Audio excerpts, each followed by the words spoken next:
श्री गणेशाय नमः. श्री स्वामी समर्थ. आज आपण चौथ्या खंडातल्या उत्तर कांडाचा 9वा सर्ग वाचूया. जेव्हा घोडे रणभूमीत सुमालीचा रथ इकडे तिकडे पळवीत दौडू लागले, तेव्हा माली नामक राक्षस युद्धासाठी उद्युक्त होऊन धनुष्य घेऊन गरुडावर धावून गेला आणि राक्षसांवर तुटून पडलेल्या महाबाहू विष्णूवर त्यानं आक्रमण केलं. मालीच्या धनुष्यातून सुटलेले सुवर्णभूषित बाण भगवान विष्णूंच्या शरीरात ज्याप्रमाणे पक्षी क्रौंच पर्वताच्या विवरात प्रवेश करतात तसे घुसू लागले. ज्याप्रमाणे जितेंद्रिय पुरुष मानसिक व्यथांनी विचलित होत नाही, त्याचप्रमाणे रणभूमीत भगवान विष्णू मालीनं सोडलेल्या हजारो बाणांनी पीडित होऊनही क्षुब्ध झाले नाहीत. त्यानंतर खड्ग आणि गदा धारण करणाऱ्या भूत भावन भगवान विष्णूंनी आपल्या धनुष्याचा टनत्कार करून मालीवर बाणसमूहांचा वर्षाव करण्यास प्रारंभ केला. वज्र आणि विजेसारखे प्रकाशित होणारे ते बाण मालीच्या शरीरात घुसून त्याचे रक्त पिऊ लागले. जणू सर्पच अमृतरसाचे पान करू लागले. शेवटी मालीला पाठ दाखविण्यास विवश करून शंख, चक्र आणि गदा धारण करणाऱ्या भगवान श्रीहरींनी त्या राक्षसाचा मुकुट, ध्वज आणि धनुष्य भेदून घोड्यांनाही मारून टाकले. रथहीन झाल्यावर राक्षस प्रवर माली गदा हातात घेऊन उडी मारून खाली उतरला. जणू एखादा सिंह पर्वताच्या शिखरावरून झेप घेऊन खाली यावा तसा भास यावेळी झाला. ज्याप्रमाणे यमराजाने भगवान शिवांवर गदेचा आणि इंद्रानं पर्वतावर वज्राचा प्रहार करावा, तसा मालीनं पक्षीराज गरुडाच्या कपाळावर आपल्या गदेनं प्रहार करून मोठी जखम केली. मालीच्या त्या गदेनं अत्यंत घायाळ झालेला गरुड मोठ्या वेदनांनी व्याकुळ झाला. तो स्वतः युद्धविमुख झाला आणि त्याबरोबरच त्यानं विष्णूंनाही विमुख केलं. मालीनं गरुडासह जेव्हा भगवान विष्णूंनाही युद्धविमुख केलं, तेव्हा तिथं जोरात गर्जना करणाऱ्या राक्षसांनी महान आरोळ्या ठोकल्या.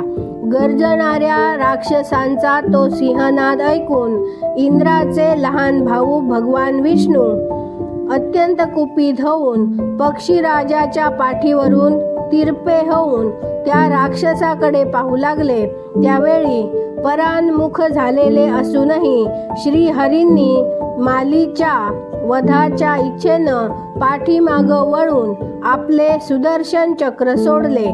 सूर्यमंडळाप्रमाणे उद्दीप्त होणाऱ्या त्या कालचक्रासारख्या चक्रानं आपल्या प्रभेनं आकाश उजळून टाकीत तिथं मालीचं मस्तक भेदून टाकलं. चक्रानं कापलं गेलेलं राक्षसराज मालीचं ते भयंकर मस्तक पूर्वकाळी कापल्या गेलेल्या राहूच्या मस्तकाप्रमाणे रक्ताच्या धारा वाहवीत पृथ्वीवर जाऊन कोसळलं. त्यामुळं देवांना मोठा आनंद झाला. ते साधू भगवान साधू असं म्हणत सारी शक्ती एकवटून जोरजोरात सिंहनाद करू लागले. माली मारला गेलेला पाहून सुमाली आणि माल्यवान दोन्ही राक्षस शोकाकुल होऊन सेनेसह लंकेकडे पळाले. इतक्यात गरुडाच्या वेदना काहीशा कमी झाल्या. तो पुनश्च सावरून युद्धाकडे परतला आणि कुपित होऊन पूर्ववत आपल्या पंखांच्या हवेनं राक्षसांना झोडपून काढू लागला. कितीतरी राक्षसांची मुखकमल चक्राच्या प्रहारानं भेदली जाऊ लागली.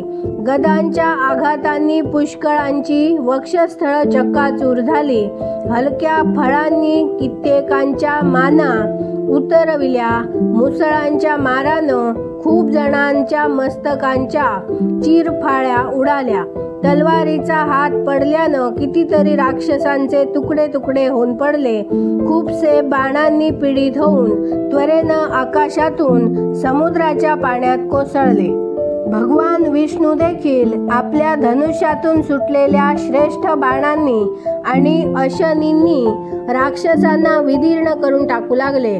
त्यावेळी त्या निशाचरांचे मुक्त केश हवेनं उडत होते आणि पितांबरधारी श्याम सुंदर श्रीहरी विद्युन्मालांनी मंडित महान मेघाप्रमाणे सुशोभित होत होते। राक्षसांची ती सर्व सेना अत्यंत उन्मत्त झाली आहे असं वाटत होतं। बाणांनी त्यांची छत्र कापली गेली होती, शस्त्रास्त्र कोसळली होती, सौम्य वेश विस्कटला होता, आतडी बाहेर आली होती आणि साऱ्यांचे डोळे भयान चंचल झाले होते। ज्याप्रमाणे सिंहाद्वारे पीडित झालेल्या हत्तींचे चित्कार आणि वेग एकत्रच प्रकट होतात, त्याचप्रमाणे त्या पुराण प्रसिद्ध नृसिंह रूपधारी श्रीहरींनी तुडविलेल्या त्या गजराजांप्रमाणे असलेल्या निशाचरांचा हाहाकार आणि वेग बरोबरच प्रकट होत होता। भगवान विष्णूंच्या बाणसमूहांनी आवृत्त होऊन आपल्या सहायकांचा परित्याग करून ते निशाचररूपी काळे ढग पळून जात होते। जणू वायूनं उडवून लावलेले वर्षाकालीन मेघ आकाशात पळताना दिसत होते। चक्राच्या प्रहारांनी राक्षसांची मस्तकं कापली गेली होती, गदांच्या मारांनी त्यांची शरीरं चक्काचूर झाली होती। अशा प्रकारे ते राक्षसराज पर्वतांप्रमाणे जमीनदोस्त झाले। लोंबणाऱ्या मणिमय हारांसह आणि कुंडलांसह पाडल्या जाणाऱ्या नीलमेघ सदृश अशा त्या निशाचरांच्या प्रेतांनी ती रणभूमी झाकून गेली होती। तिथं धाराशायी झालेले ते राक्षस नील पर्वताप्रमाणे भासत होते।